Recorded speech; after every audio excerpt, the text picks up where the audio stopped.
En la diapositiva ustedes ven el idioma y la responsabilidad. Y refiere la decisión sobre el idioma y la participación de traductores, lo que les señalaba. Se pueden convocar a traductores en el idioma ya sea indígena, originario, campesino o incluso extranjero.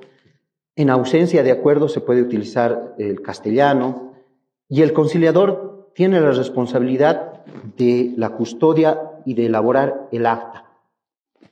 El acta ya sea de conciliación, de acuerdo pleno, de acuerdo puro, donde va a ser una breve relación y sucinta del conflicto que se había presentado, del acuerdo como tal, de los plazos para cumplir el acuerdo y de las consecuencias del incumplimiento. Esta acta, como consecuencia de un proceso de conciliación, debe ser informada al invitado y al invitante. Manejémoslo a los ciudadanos. Debe señalarles qué responsabilidad y qué consecuencia futura tiene llegar a un acuerdo en un centro de conciliación acreditado. En un centro de conciliación acreditado, la conciliación tiene, por efecto de la Ley 708, características de documento público. ¿Qué quiere decir eso?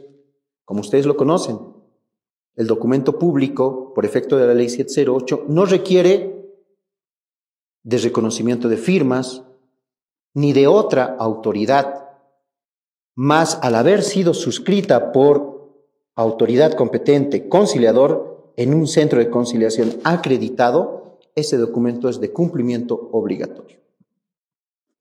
Y eso se le informará al ciudadano, a la ciudadana.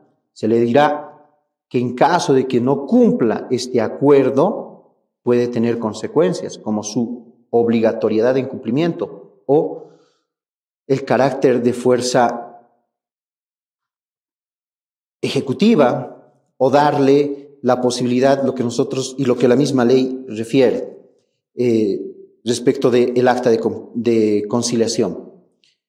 Un proceso de ejecución de acta de conciliación lo denomina la misma ley 708, ejecución forzosa del acta de conciliación. Y ahí ya hemos ido avanzando como Ministerio de Justicia, también al llevar adelante procesos de ejecución forzosa, si bien no están clasificados como tal en la normativa, pero es un proceso de ejecución de un acta de conciliación entendida este acuerdo como una sentencia ejecutoriada, para que ustedes me puedan entender, colegas. ¿Qué quiere decir? Que no hay ulterior recurso, que no existe apelación, que su cumplimiento se debe dar de forma inmediata. Inclusive hay algunos jueces que ya entendiendo el nivel de la conciliación, inmediatamente disponen de medidas de ejecución para el cumplimiento de los compromisos acordados. Ya la redacción del acta de conciliación aplicará para el proceso de formación del conciliador mayor exposición que la que estamos haciendo. ¿Por qué? Porque el acta de conciliación debe establecer de forma clara la forma de cumplimiento, el modo de cumplimiento, el tiempo de cumplimiento, la garantía ante un posible incumplimiento y las consecuencias como tal. Entonces, ya ir abordando a esta temática para el especialista en materia de conciliación no es de una exposición de 30 minutos o 45 minutos como la que estamos llevando adelante, sino es de un permanente proceso de formación y mejora de las actas de conciliación. El árbitro. Cuando hacemos referencia al árbitro, la responsabilidad por las acciones u omisiones.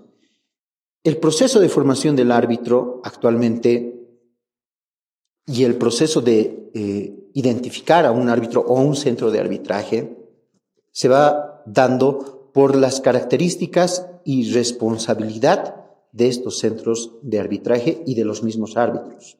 Al igual que el conciliador, el árbitro va adquiriendo experiencia mientras más procesos de arbitraje vaya llevando.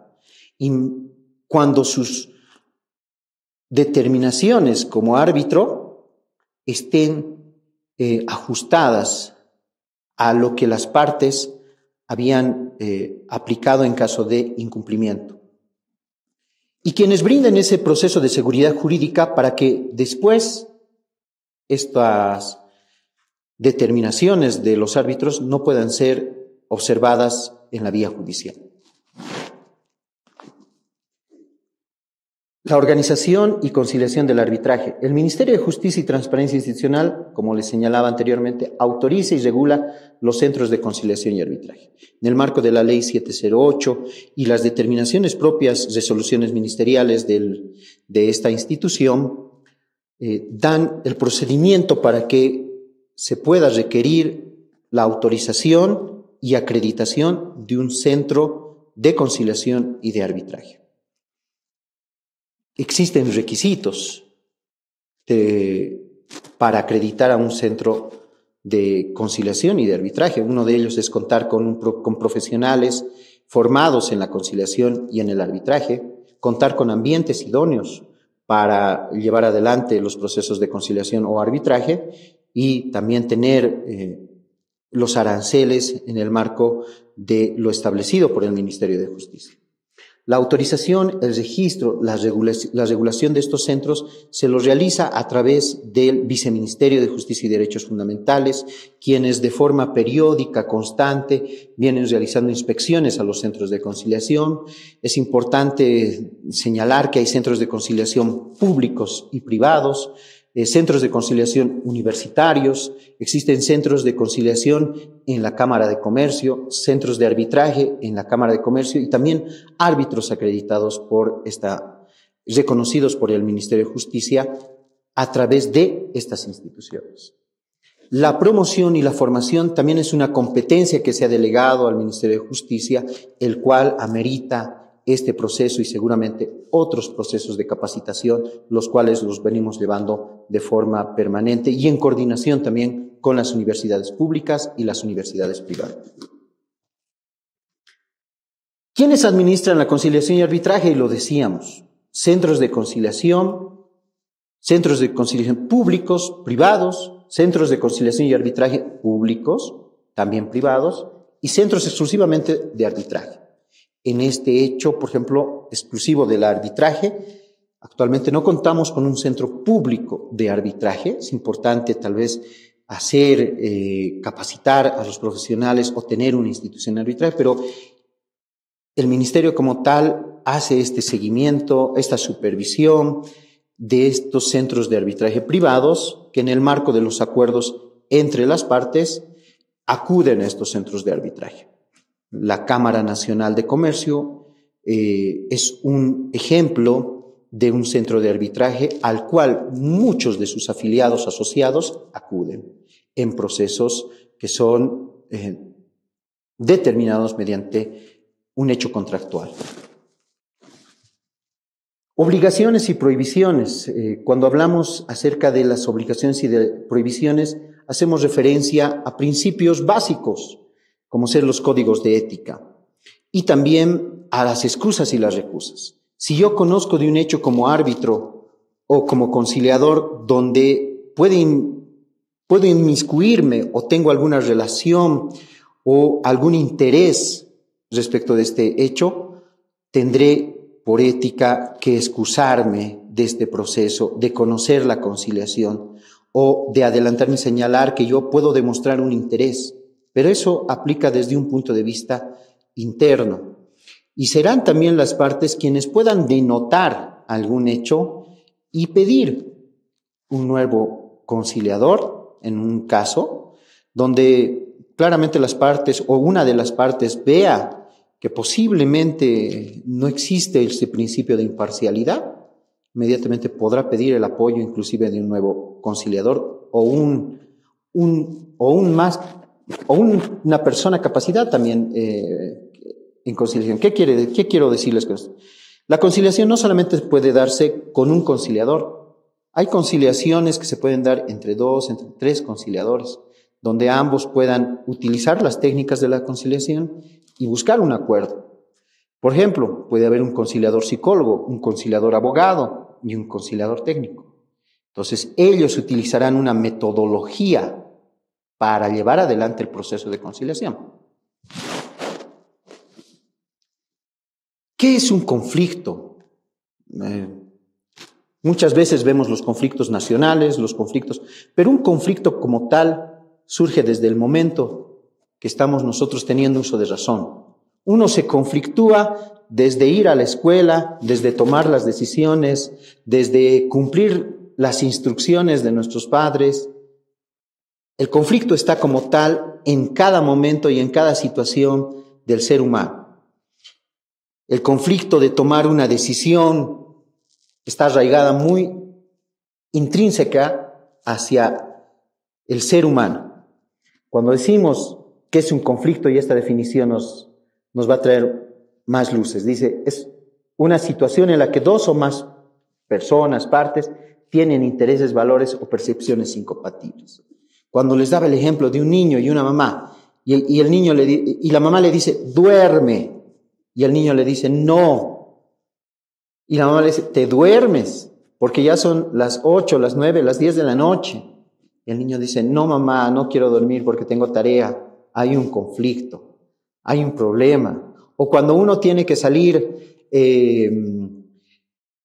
en el trabajo, cuando uno tiene algún conflicto laboral, donde una parte le dice, le pide algún trabajo y esta persona le dice, no puedo hacerlo porque me falta este documento, ingresamos también en un conflicto. Pero un conflicto como tal, cuando va a ser atendido por un tercero y no puede ser superado entre las partes, donde ya existe la incompatibilidad y las posiciones, porque es importante distinguir también que el conflicto surge en base a posiciones que tiene cada una de las partes. Cuando hablamos de posiciones, entendemos que son intereses, que son también formas de pensar y de actuar, las cuales quieren primar sobre otra. Ahí vemos el conflicto encontrado. Y en la teoría de los conflictos, hacemos una clasificación de los conflictos. Conflictos personales, conflictos laborales, conflictos comunitarios y conflictos comerciales. Esta teoría del conflicto es importante analizarlo desde un punto de vista jurídico, desde un punto de vista social, desde un punto de vista psicológico. Y es importante también que el conciliador tenga ese proceso de formación desde esos puntos de vista para que cuando las personas o las partes en conflicto se apersonen ante él, pueda realizar un análisis inclusive gestual de estos ciudadanos. Al igual que en el arbitraje y el árbitro, un conciliador va ganando mayor experiencia de acuerdo a la cantidad de conciliaciones o actos de conciliación que lleve adelante. Entonces, nos hacemos la pregunta, ¿cuáles pueden ser las causas de conflicto? En base a las posiciones, a los intereses. Pueden haber malos entendidos o falta de comunicación, intereses opuestos o incompatibles, diferencias culturales o personales, problemas estructurales de poder, y ahí podemos ver la mediación, malentendidos o falta de comunicación, podemos ver inclusive la conciliación en materia familiar, que no está muy difundida ni tampoco muy estudiada. Cuando vemos una conciliación, vemos solamente un contrato, vemos a una obligación, a un incumplimiento, pero puede haber una conciliación en materia familiar antes de llegar a un proceso de separación de cuerpos o de divorcio. La normativa no lo prohíbe, no está dentro de las excepciones. Sin embargo, ¿quién debe llevar y cuál debe ser el proceso de formación de este conciliador en materia familiar? Es algo que también estamos poco a poco experimentando en los centros de conciliación acreditados. El elemento del conflicto, y ahí vemos 3 elementos: las partes involucradas, los intereses y necesidades y las soluciones o propuestas. Y esos son 3 elementos que el conciliador debe analizar y que también el abogado debe orientar.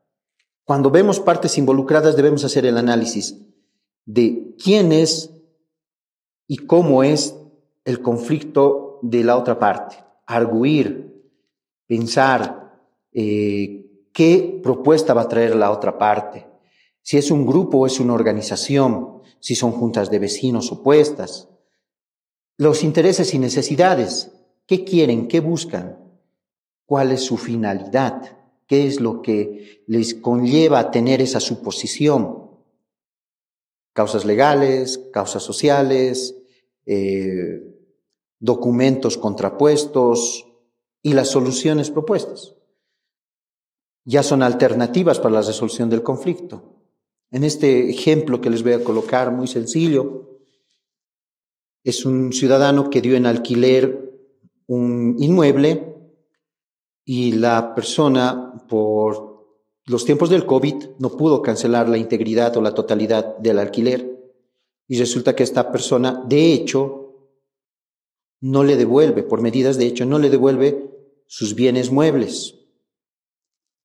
Entonces, una solución alternativa a este hecho, tanto en la conciliación como en la mediación, será llegar a acuerdos donde esta persona pueda llegar a compromisos de pago, tal vez disminuidos, pero que esta otra persona también pueda entender que no puede retener los bienes muebles de un ciudadano, o no puede tomar, o no podía haber tomado medidas de hecho en este caso, y hacerle entender y comprender que ninguna de las acciones era la mejor ni la correcta, pero que hay alternativa de solución y que está plasmada en un acta de conciliación para ambas partes, puede llegar a un buen cauce.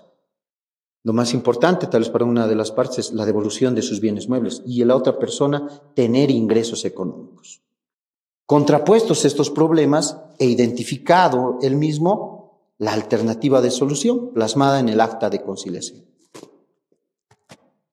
La conciliación judicial como tal, y ahí hacemos referencia que a partir de la modificación del Código Procesal Civil, de la Ley 439, que regula el marco general de la conciliación en materia civil, nos ha dado como un medio de solución inmediata de los conflictos, de acceso directo a la justicia como una primera actuación procesal y obligatoria, y se desarrolla bajo el marco del Código Procesal Civil y la ley del órgano judicial.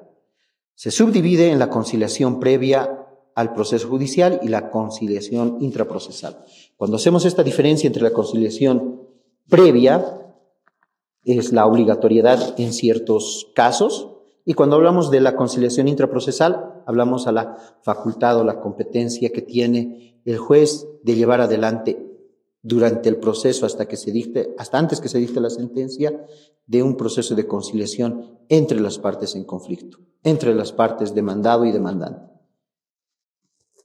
Hay una cartilla que la pueden ir revisando, que está ahí en la diapositiva, el protocolo de conciliación judicial en materia civil, que lo ha elaborado el Tribunal Supremo de Justicia, al cual ustedes pueden acceder, que está en la diapositiva el link, y donde ustedes pueden ingresar y conocer un marco normativo y también cuáles son los casos en los cuales puede uno acudir a la conciliación en materia judicial. La conciliación extrajudicial es lo que hemos abordado hasta el momento. Es la conciliación, el arbitraje, la mediación como medios alternativos los denominan, pero que para esta clase hemos señalado que ya no son alternativos, sino son medios de solución de conflictos, que son de acceso libre, voluntario, para personas naturales o jurídicas, públicas o privadas, nacionales o extranjeras, y que es con la colaboración de un tercero imparcial denominado conciliador. Las atribuciones de los centros de conciliación. Acá hacemos una breve explicación didáctica de los centros de conciliación y sus atribuciones. Iremos primero que es elaborar y aplicar reglamentos de conciliación y arbitraje internos. Y eso es uno de los elementos también que es importante conocer. Cuando uno va a un centro de conciliación, usted puede pedir y solicitar cuáles son sus reglamentos internos del centro de conciliación. Tener un conciliador acreditado, formado, tener ambientes adecuados para llevar adelante el proceso de conciliación. También están la de elaborar y aplicar códigos de ética para los conciliadores y árbitros. ¿Cuáles serán las responsabilidades de los conciliadores? ¿Acaso no tienen una responsabilidad si es que no aplican bien la conciliación, o si estos señores pueden actuar de forma no ética? Deberán tener y deben tener un reglamento de ética para los conciliadores, y no les exenta de tener incluso la responsabilidad si son servidores públicos, administrativa, civil y penal. Y para los centros de conciliación y arbitraje privados, la responsabilidad que pueda decaer en algún hecho que pueda ser demostrado. Presentar informes estadísticos semestrales al Ministerio de Justicia y Transparencia Institucional. Como les decía, el ente rector de estos centros de conciliación es el Ministerio, y deben presentar de forma semestral estos informes, datos estadísticos de cantidad de actas de conciliación, actas de no acuerdo, actas parciales de conciliación y de solicitudes de conciliación. Otra atribución de los centros de conciliación es la de presentar esta información estadística, difundir el arancel del servicio, contar con un registro y archivo de las actas, contribuir al desarrollo de las capacidades y evaluar a los conciliadores y árbitros, obtener y mantener la autorización y el funcionamiento del Ministerio de Justicia y Transparencia Institucional. Un elemento muy importante es que los centros de conciliación deben tener publicado su acreditación y autorización como centro de conciliación. Ya este aspecto del contenido de la invitación a conciliar, ustedes lo van a ir conociendo cuando puedan acudir a un centro de conciliación. Se le denomina la invitación y es una información general que hace un ciudadano para que el invitado pueda acudir a este centro de conciliación.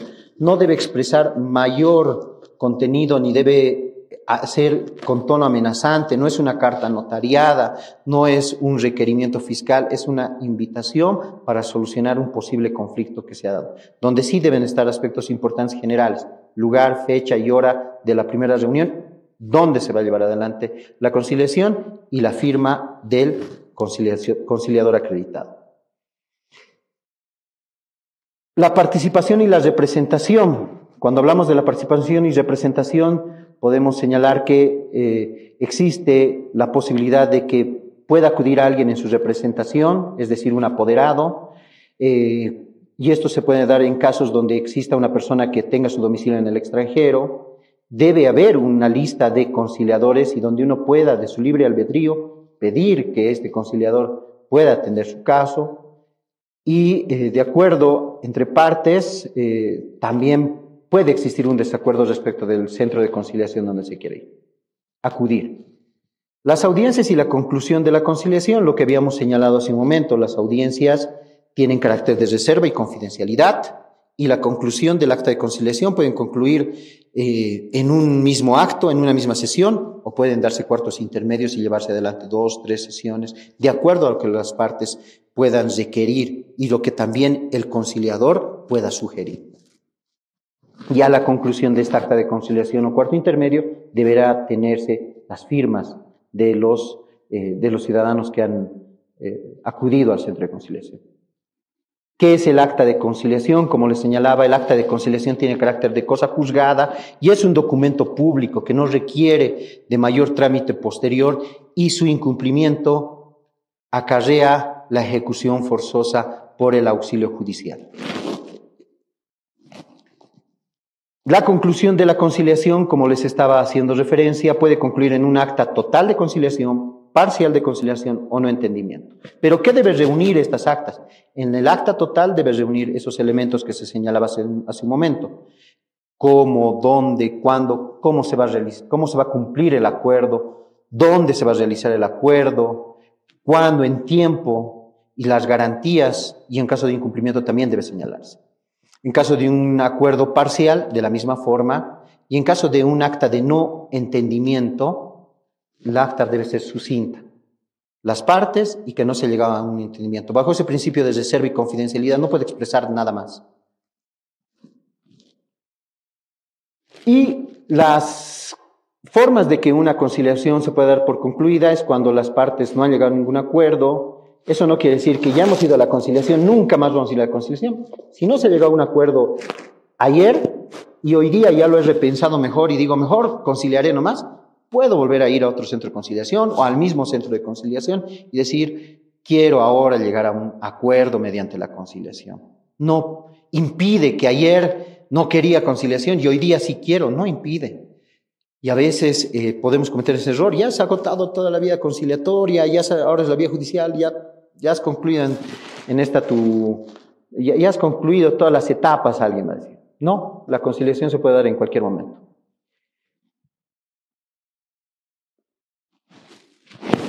Esta última diapositiva he querido sintetizar a ustedes, colegas, de forma didáctica, práctica, sencilla, en este poco tiempo que hemos brindado este curso de capacitación, respecto a la atribución que tiene el Ministerio de Justicia y Transparencia Institucional como ente rector de la Ley 708 en el marco de la cultura de paz, y lo que pretendemos nosotros es de que este curso de formación sea adecuado y reúna las características mínimas para que ustedes puedan tener conocimiento e inducirles a que puedan ampliar su proceso de formación.